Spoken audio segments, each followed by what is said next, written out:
ശോഭാസുരേന്ദ്രൻ വിജയം ഉറപ്പിച്ചു. കാരണം പാലക്കാട് നമുക്ക് സപ്പോർട്ടാണ്.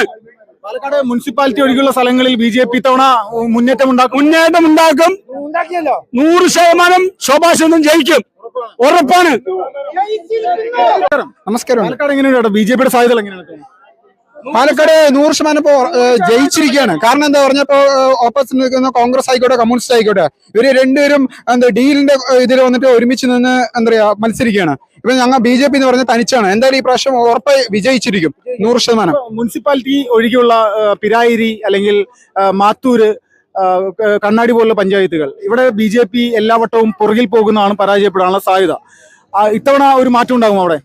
ശോഭ ചേച്ചി വന്ന് മത്സരിക്കുന്നുണ്ടെങ്കിൽ ഈ പ്രാവശ്യം ഉറപ്പായിട്ട് കുഴൽമന്നമല്ല, മാത്തൂരല്ല, എല്ലാ വോട്ടുകളും ജയിച്ചിരിക്കും. അത് ഉറപ്പാണ്. ഉറപ്പിച്ച് വിജയമാണ്.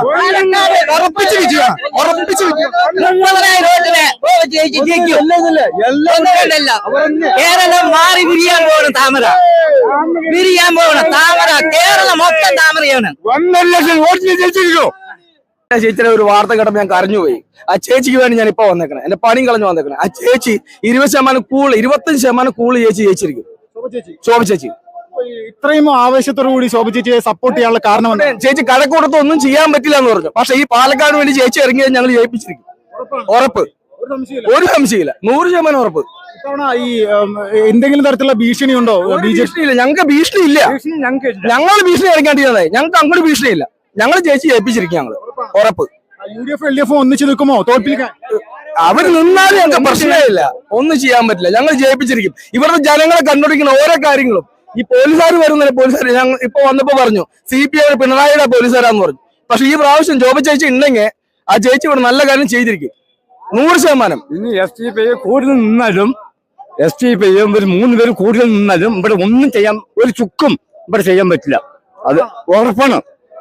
SDP നമ്മളെ മതപാർട്ടിനെ ആരും ഒരു ആൾ തീവ്ര അങ്ങനെ ഒന്നും പറയണില്ല. പക്ഷെ ശോഭ ചേച്ചി ജയിച്ചിട്ടുണ്ടെങ്കിൽ പാലക്കാട് ഈ പ്രാവശ്യം 25% കൂൾ വോട്ട് മേടിച്ചു. എല്ലാ 25,000 വോട്ട് കൂൾ മേടിച്ച് ജയിച്ചിരിക്കും, ഉറപ്പ്. ചേട്ടാ നമസ്കാരം. നമസ്കാരം. പേരെന്തായിരുന്നു? മണികണ്ഠൻ. ചേട്ടാ, പാലക്കാട് വലിയ വാശിയേറിയ ഒരു പോരാട്ടം നടക്കുകയാണല്ലോ. ശോഭാ സുരേന്ദ്രന്റെ സാധ്യതകൾ എങ്ങനെയാണ് ഇത്തവണ? ചരിത്രത്തിൽ ആദ്യമായി പാലക്കാട് നിയമസഭാ മണ്ഡലം BJP പിടിക്കുന്ന സാഹചര്യമാണ് ഇപ്പോൾ നിലവിലുള്ളത്. ശ്രീമതി ശോഭാ സുരേന്ദ്രൻ വൻ ഭൂരിപക്ഷത്തിൽ വിജയിക്കുന്ന സാഹചര്യം ഇവിടെ ഉണ്ടാകും. പാലക്കാട് രാഷ്ട്രീയം കോമഡിയല്ല എന്നുള്ളത് ഈ നാട്ടിലെ സാധാരണക്കാരായ ആളുകൾ തിരിച്ചറിയുകയാണ്. വലിയ മുന്നേറ്റത്തിന്, പാലക്കാടിന്റെ വികസനത്തിന് മോദിയുടെ സാന്നിധ്യം കൂടി അതിനൊരു കാരണമാണ്. ശോഭാ സുരേന്ദ്രൻ വൻ ഭൂരിപക്ഷത്തോടെ വിജയിക്കുന്ന സാഹചര്യമാണ് നിലവിലുള്ളത്. രാഹുൽ മാങ്കൂട്ടത്തിനെതിരെയുള്ള ആരോപണങ്ങളൊക്കെ ഇപ്പോഴും ഇവിടെ ശക്തമായിട്ട് ജനങ്ങളിടയിൽ നിലനിൽക്കുന്നുണ്ട്. അത് ചോദിക്കേണ്ട ആവശ്യമില്ല. ഈ നാട്ടിലെ സാധാരണക്കാരായ മുഴുവൻ ആളുകളും ഒരിക്കൽ പറ്റിയ തെറ്റിനെ കുറിച്ച് ഓർമ്മിക്കുന്നുണ്ടാവില്ലേ? ആ തെറ്റ് തിരുത്താൻ അവർ തയ്യാറാവും എന്നുള്ളതാണ് വസ്തുത. പാലക്കാടിന്റെ പേര് പറഞ്ഞാൽ അല്ലെങ്കിൽ പാലക്കാടുകാരനാണെന്ന് പറഞ്ഞാൽ ഇത്തരത്തിലുള്ള ഒരു തോന്നലിലേക്ക് അല്ലെങ്കിൽ ചിന്താഗതിയിലേക്ക് തലതാഴ്ത്തുന്ന അവസരത്തിലേക്ക് നമ്മുടെ നാടിനെ കൊണ്ടുപോയ ഇവിടുത്തെ MLA-ക്കെതിരായിട്ടുള്ള വലിയ ജനവികാരം ഈ തെരഞ്ഞെടുപ്പിൽ പ്രതിഫലിക്കുമെന്നുള്ള കാര്യത്തിൽ സംശയമില്ല. ശ്രീമതി ശോഭാ സുരേന്ദ്രൻ വൻ ഭൂരിപക്ഷത്തോടെ വിജയിക്കുന്ന സാഹചര്യം. ഇപ്പോഴും ഈ പിരായിരി പോലെയുള്ള പഞ്ചായത്തുകളിൽ വോട്ടെണ്ണുന്ന സമയത്ത് BJPക്ക് നെഞ്ചിരിപ്പുണ്ടോ? അതെന്തിനാണ് നെഞ്ഞെടുപ്പ്? സാധാരണ ജനങ്ങൾ ചിന്തിച്ച് വോട്ട് ചെയ്യുന്ന ഒരു സാഹചര്യമുണ്ട്. ജമ്മു കാശ്മീരിൽ പോലും വിജയിക്കാൻ സാധിച്ച പ്രസ്ഥാനമല്ലേ BJP. അപ്പൊ അതുകൊണ്ട് അങ്ങനെ ഒരു വ്യത്യാസമില്ല. ജനങ്ങൾ മാറ്റത്തിന് വോട്ട് ചെയ്യുമ്പോൾ കക്ഷി രാഷ്ട്രീയം മതരാഷ്ട്രീയം ഏതുമന്യേ ജനങ്ങൾ ഇത്തവണ BJPക്ക് വോട്ട് ചെയ്യും, ഉറപ്പാണ്. ഇവിടെ പിഷാരടിയുടെ ഒരു സ്ഥാനാർത്ഥിത്വം എങ്ങനെ കാണുന്നു? കോമഡിയാണ്, ഒറ്റ വാക്കിൽ പറഞ്ഞാൽ കോമഡിയാണ്, അതന്നെ പറയാനുള്ളൂ. LDF സ്ഥാനാർത്ഥി എന്ന് പറഞ്ഞാൽ തന്നെ അത് നമുക്കറിയാമല്ലോ. ഈ ഒരു സ്ഥാനാർത്ഥിത്വത്തിന് വേണ്ടി സ്വന്തം ചിഹ്നത്തിൽ മത്സരിക്കാൻ പറ്റാത്തൊരു സാഹചര്യമല്ലേ CPM-ന് പാലക്കാട്. അതിൽ നിന്ന് തന്നെ അത് വ്യക്തമാണല്ലോ. ഇവിടെ താമര വിരിയുമെന്നാണ് പറയുന്നത്. 100% താമര വിരിഞ്ഞിരിക്കും പാലക്കാട് ജില്ലയിൽ. ചേട്ടാ നമസ്കാരം. പേരെന്തായിരുന്നു? നിതീഷ്. എങ്ങനെയുണ്ട് ചേട്ടാ പ്രവർത്തനങ്ങളൊക്കെ എങ്ങനെയുണ്ട്? ഒരുപാട് നാളായിട്ട് ഇവിടെ താമര വിരിയിക്കുമെന്ന് BJPയുടെ പ്രവർത്തകർ നിരന്തരമായിട്ട് പറയുന്നുണ്ട്. നടക്കുമോ ഇത്തവണ? പ്രാവശ്യം തീർച്ചയായും നടക്കും, ഉറപ്പാണ്. 100%. കുറെ കഴിഞ്ഞ പ്രശ്നങ്ങൾക്ക് തന്നെ കാരണം.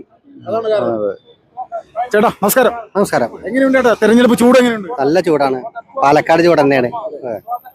ഇപ്പൊ എങ്ങനെയുണ്ട് BJPയെ സംബന്ധിച്ച്? BJPയുടെ സിറ്റുവേഷൻ എങ്ങനെയാണ്? 100% വിജയത്തിൽ പ്രതീക്ഷയിലാണ് BJP. കാരണം ഇപ്പൊ വീണ്ടും ഒരു പീഡന കേസ് കൂടി ഇന്നലെ വന്നിട്ടുണ്ടായിരുന്നു കോൺഗ്രസിന്റെ ഒരു കൗൺസിലറെ. അപ്പോൾ 100% അതും കൂടി ശോഭാ സുരേന്ദ്രന് അനുകൂലമാവുമെന്ന് പ്രതീക്ഷിക്കുന്നു. ഈ ശോഭാ സുരേന്ദ്രൻ ഇതിനു മുന്നേ മത്സരിച്ച സമയത്ത് പരാജയപ്പെട്ട ഒരു മണ്ഡലമാണ്. അപ്പോൾ ആ ഒരു സാഹചര്യത്തിൽ നിന്ന് കാര്യങ്ങൾ മാറിയിട്ടുണ്ടോ? ശോഭാ സുരേന്ദ്രൻ എവിടെ മത്സരിച്ചാലും വോട്ട് വർദ്ധിപ്പിക്കുന്ന സ്ഥാനാർത്ഥിയാണ്. എല്ലാവരും അതിന് എതിരഭിപ്രായം ഇല്ലല്ലോ. അപ്പോൾ സ്വാഭാവികമായിട്ട് ഇപ്രാവശ്യം ജയിച്ചിരിക്കും. ഈ വോട്ട് വർദ്ധിപ്പിക്കുന്നതുകൊണ്ട് കാര്യമില്ലല്ലോ, ജയത്തിലാണല്ലോ കാര്യം. ഇപ്രാവശ്യം ജയപ്രതീക്ഷയിലാണ്. നമ്മുടെ എതിർ സ്ഥാനാർത്ഥികൾ നമുക്ക് അത്ര വലിയ ഒരു ഭീഷണിയല്ല.